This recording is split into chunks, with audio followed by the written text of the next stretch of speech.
Hey all, Pete here. Sitting outside on the side of my house where I have all my traps hanging up behind me. Well, not all my traps, but all my coyote traps. Just getting the scent off of them, getting ready to dip them in FMJ here pretty quick, and then I'll leave them out for another few weeks before I store them. But I thought it'd be kind of a cool backdrop for the video. But anyway, just a short video today. Haven't made a video for a while. It's summer and I work more in the summer so that I can play more in the fall and the winter, so I've been kind of busy. But short video today on chain length. But before I do that, I just want to give a real quick shout out. I'm a member of Idaho Trappers Association, and I know trappers by nature are pretty independent folks, especially here in Idaho. Hunters and outdoorsmen and outdoorswomen tend to be kind of independent minded as well, so we kind of tend to resist organizations, or being a part of things that are a big group. But I got to tell you, there's a good reason to be a part of groups. I joked around in my very first video about how I'm a member of the National Association of Social Workers and the NRA. I'm probably the only one who has both of those cards. And that's okay. I don't necessarily agree with everything both of those organizations do, but I agree most of the work that they do. I agree with most of the work they do. There's a good reason to be a part of organizations, especially if you're a trapper in Idaho or in a bordering state. I strongly encourage you to join the Idaho Trappers Association. Just got my quarterly magazine from them. They have this publication that they put out 4 times a year. It's a great magazine. It's got really good information in it, good articles. It's really cool deal. Rusty, our president, has done a lot of work for Idaho Trappers in Idaho. By being a member, it doesn't cost much to be a member, and you can get subscriptions to the Trapper Post and to Trapper Predator Caller along with your membership. But there's power in numbers, and so the more people that are members of this organization, an organization that actually does work for trappers in Idaho, it's not just an organization in name only. By being a member of it, you give power to our voice.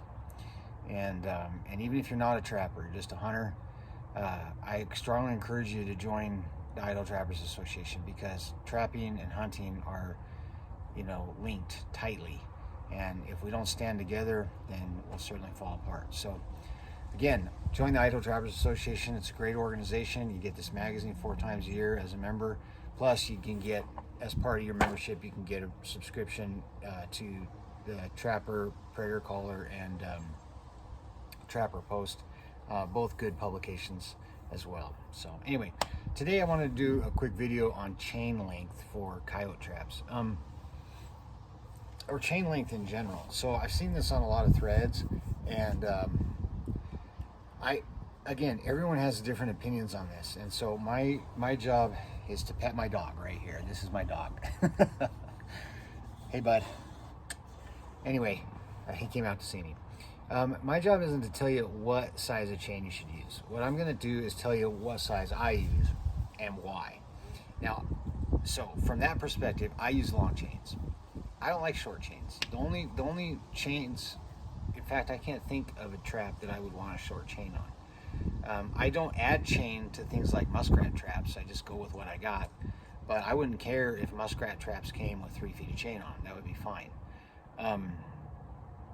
I like longer chain, and my driving philosophical principle for this, beyond anything else, is it's better to have it and not need it than it is to need it and not have it. Okay, so that's kind of how I think. I like to have what I need, and then I like to keep things simple, and I don't like things to go wrong. I like, so those principles kind of drive everything I do in the outdoors. So that being said, why do I like long chain on coyote traps? Okay, well, there are some reasons. The first one is the simplest one, and that is that I can't always get a stake in the ground in the trap bed. Where I trap out in the high mountain desert in southern Idaho, it's rocky, it's weird soil sometimes. start to drive a stake into the ground, and you get it 8 inches and you hit a rock, and then you move it and you get it 10 inches and hit a rock, and I mean, it's just, so I can't always get a stake in the ground in the trap bed, so I like to be able to stake somewhere outside the trap bed if I have to. Okay, and I've had to do that on a lot of occasions, and I catch coyotes just fine in those sets. Okay, the second reason is that I can't always get a stake in the ground, and so I might have to anchor to a fence post or a piece of junk. There's a lot of junk piles in the deserts and stuff, and there might be a trail going around a junk pile, and I might set that trail and have to anchor to an old box spring or something, you know. Sometimes I even anchor to really big old sagebrush, anchor right at the base, and you know, I can't always get it and get the trap and get a stake in the ground. Okay. All right. Third reason, and this is the driving principle really for me with the long chains, is so I've got a number 3 Sleepy Creek double long spring offset here, and here's the chain. Now that wire hanging off of it is just on there because I dipped these, and all my traps have a little wire hanging off the chain right now, so that when I go to dip them in Full Metal Jacket, I can hang them from that wire until they dry, and then that wire will come off. But there's my chain length, and this is probably the shortest chain length I use on coyote traps, other than I've got some old diamonds, double long spring diamonds here, and they still have pretty short chains on them. And these are my traps I use in high theft areas, and it's crazy, no modifications on these traps at all. I mean, these were just like they were when they were made in the 50s or whatever, and I catch coyotes in these right and left, you know. I mean, so for all the modifications I do, I always laugh when I catch coyotes in these diamonds, because I'm like, no modifications, no special pan, no pan tension, no center mount, no offset, I mean, nothing. It just, you know.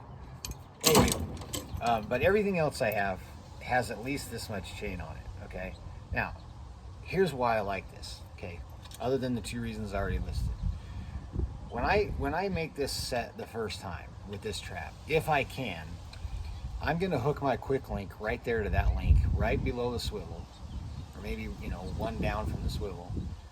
Gives me 4 swivel points and a short chain, which is fine. I don't mind a short chain if I can get a stake in the ground, unless I don't want the area torn completely to shit, and then I'll stake it right at the very end the first time, because I've noticed that if coyotes have more chain, they tear less shit up. Okay, but if I'm normal set, I'll attach right there. That's just over a foot of chain right there. Okay, now I catch the coyote, right? What does he do? He tears everything up. Okay, great. Tears everything up. I come, I shoot him, I take him out of the trap. There's blood. I know people use choke pulls. I don't like to use choke pulls, so I shoot him, so I have blood to deal with. I have a catch circle torn up. I got scent everywhere. Coyote scent, good. My scent, bad. Blood, bad. Okay, a lot of coyotes in Idaho will not walk into a catch circle if they're suspicious of it, or just in general. You know, they just won't do it. At least where I trap, in my experience. Maybe other people have different experiences. So what I do is I unhook the chain here, hook it there, and then this trap goes out on the edge of the catch circle in a new set. So sometimes I can get it all the way outside of the catch circle, or I might even add a little chain. And on some of my other traps that have even longer chain than this, I'll do that, right? I can actually put it on the edge, outside edge of the catch circle, outside of the catch circle, and put a little lure on it, like make a little flat set right there, a little lure bait under a rock, you know, right at the edge of the catch circle. Coyote will come, circle, boom. Okay. Sometimes I don't put anything. I just put this outside the catch circle, right on the edge, bury it, and leave. And I've caught coyotes that way. They'll come and they'll just go around the circle because they don't know what it is, or they don't want to go in there, or they smell blood, they smell me, they smell death, and they won't go in, but they'll walk around the edge, boom, hit the trap. Okay, so instead of going, well, I gotta shovel the blood out of here, or try, you know, I mean, I don't care about all that. I don't, My second set is not going to be the same dirt hole. It's going to be something outside the catch circle or on the very edge of it. Okay? And so I've got 3 swivels on this for a total of 6 swivel points.